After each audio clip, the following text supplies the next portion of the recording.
Sr. Presidente, senhoras e senhores deputados, é pena que o PSD não aprove esta mesma proposta, embora o PCP tenha feito aqui um discurso de defesa do Governo Regional da Madeira. Aquilo que hoje está aqui em debate, ao fim e ao cabo, é o Estado da região, em que não só faz um balanço de todas aquelas políticas que foram desenvolvidas ao longo destes anos de governação de um governo PSD, mas também das suas consequências e, sobretudo, também uma avaliação daquelas que foram as medidas optadas a nível de plano de ajustamento económico-financeiro.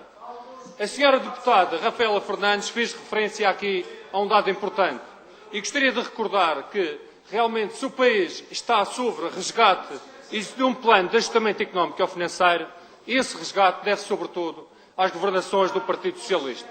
E nisso estamos de acordo. A senhora deputada, e fazendo a comparação, também aqui na região autónoma da Madeira tem que ser responsabilizado o governo do PSD por estas políticas que conduziram a este pedido de auxílio. Nós temíamos e sabíamos, dissemos desde o início, que quando conhecemos a Carta de Intenções do Governo Regional em dezembro de 2011, esta Carta de Intenções não servia à intenção dos madeirenses, não era possível pagar a dívida e os sacrifícios eram mais que muitos a acrescentar àqueles que já vinham da República. Por outro lado, quando conhecemos em janeiro de 2012 o plano de ajustamento económico-financeiro, então tivemos a certeza que este mesmo plano que ia ser um fracasso e que ia ser de grandes sacrifícios para a região autónoma da Madeira. E o balanço é feito aqui pelo PCP, onde apresenta um conjunto de situações relativamente à vida social e à dimensão social. Aquilo que nós temos na região autónoma da Madeira é um aumento do empobrecimento, um aumento das desigualdades e, sobretudo, umas políticas gigantescas de fazer novos pobres, que são, sobretudo, os novos pecados capitais que o Vaticano condena, que é maior pobreza, mais excluídos sociais, mais marginalizados, maior distância entre aqueles que têm algo e aqueles que nada têm. Por outro lado, também existe aqui na avaliação deste mesmo diploma que o acesso à saúde foi condicionado. Existe uma degradação da saúde e da educação. Existe um maior número de desempregados. E isto, ao fim e ao cabo, isto é uma situação e uma avaliação das políticas sucessivas do Governo Regional.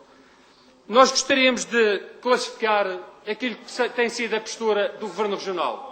O Governo Regional, e eu gostaria de classificar este Governo Regional como de autista, é um Governo que nunca ouviu os outros, que parece que está alienado da própria realidade. Mas, melhor do que autista, seria classificar este Governo de surdo-mudo. Ou seja, é um Governo que não ouve ninguém e, por outro lado, também não fala com ninguém. E, sobretudo, este pecado, que é um pecado capital, acaba por prejudicar a economia da Madeira, a vida social e não traz e condena as pessoas à exclusão, à migração, ao desemprego e à pobreza. Por isso é que não podemos aqui falar em dívida social, porque esta dívida social tem tudo a ver com a dívida financeira. Essa é que é a verdade. Por outro lado, este Governo Regional também, que nos conduzia até aqui e que subscreveu unicamente um plano de ajustamento económico-financeiro, foi um Governo que fez sem pensar e fez sem pagar. E a consequência disso é hipotecar a autonomia durante mais de 30 anos. Aquilo que o PCP aqui defende, não só a nível de devolução do diferencial relativamente ao IRS, ao IRC e também o diferencial relativamente ao IVA, nós desde o princípio que defendemos essa mesma posição. Deveria-se ter mantido esse diferencial, porque os custos e o caminho a trilhar pela região autónoma da Madeira é diferente do que aquele que deve ser trilhado a nível nacional. As nossas características, as nossas atividades e a nossa autonomia financeira depende de um sistema próprio, onde nós encontramos as melhores soluções adequado àquilo que é a nossa realidade. Nós sabemos que nós temos um orçamento que ultrapassa os 1.000 milhões de euros anuais. Nós temos receitas que são insuficientes para esse orçamento. E aquilo que nós assistimos com estas opções quase impostas pela República e as opções escolhidas também pelo Governo Regional, não resolve o problema da Madeira. Nós precisamos de ter outras políticas e outras políticas é outra estratégia. Mas gostaria de recordar aqui, e é bom sempre recordar, o PSD, qual foi a posição relativamente ao plano de ajustamento económico e financeiro de Portugal, qual foi a opção das opções para o ajustamento da região autónoma da Madeira e qual foi o sentido de voto nos sucessivos orçamentos de Estado, quer em 2012, quer em 2013. Nós, desde o início, o CDS Madeira entendeu que não surtiria efeito aquele tipo de opções. Por isso nós tivemos, ao contrário de outros que estavam na Assembleia da República, nós votamos contra o Orçamento de Estado, de uma forma coerente. E o tempo veio-nos dar razão. O tempo veio-nos dar razão. Agora, nós temos algumas dúvidas quando o Sr. Deputado do PCP vem aqui apresentar um diploma e nós nisto gostaríamos de alterar no seu artigo 9º, que faz referência ao diferencial no IRS, no IRC e também no IVA, o Sr. Deputado diz que deve ser só durante 6 anos. Então, Sr. Deputado, perguntava-lhe outra coisa. Então, Sr. Deputado, passados estes 6 anos de que vigorasse este diploma, íamos voltar a não ter diferencial nenhum? Queria que fosse exatamente igual ao continente. Nós entendemos que nós não deveríamos estar condicionados a estes 6 anos e nós é que deveríamos de manter este diferencial e optar por ele se achássemos vantajoso. Gostaria também, porque o Sr. Deputado do PCP fez aqui uma defesa a pensar que o PSD, mais uma vez, que ia votar favoravelmente, mas desta vez enganou-se, este diploma, que no plano de ajustamento económico e financeiro para a Madeira, e leia-se que foi assinado pelo Governo Regional, não é a República que diz, impõe-se que aquilo que se lê é que o Governo Regional, e as palavras são sempre estas, compromete-se, vincula-se, obriga-se, implemente-se, racionaliza, ou seja, o próprio Governo Regional é que chama a sair de uma forma voluntária, não foi imposto por ninguém. Estas foram as opções do Governo Regional. E por outro lado,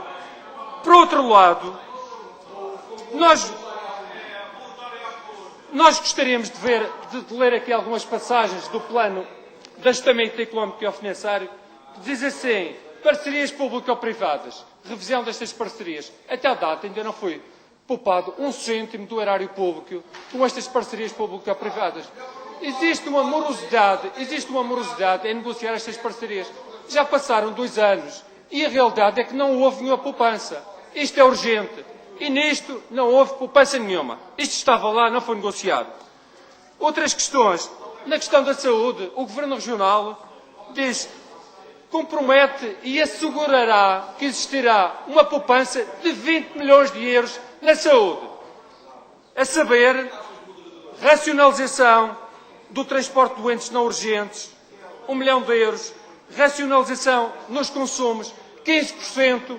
Nós sabemos que o Cesarame, a nível de empresas do sector empresarial da região autónoma da Madeira, foi a única que atingia a cota do PAEF, que era uma redução de 15%.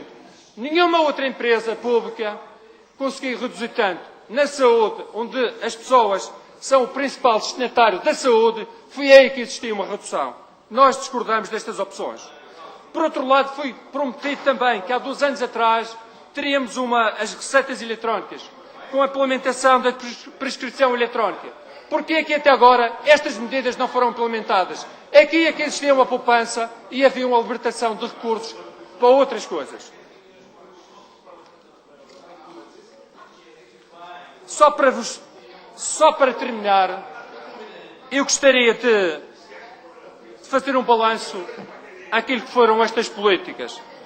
Estas opções traduziram-se em aumento das dificuldades das famílias, aumento do desemprego, exclusão social, não permitiu uma autonomia financeira e fiscal que nos permitisse sair desta crise. Aquilo que vai se sentir é que com estas políticas e com estas opções, que não termina em 2015, porque este plano vai até 2033, a verdade é que nós estamos pior do que estávamos há 2 anos. Muito obrigado.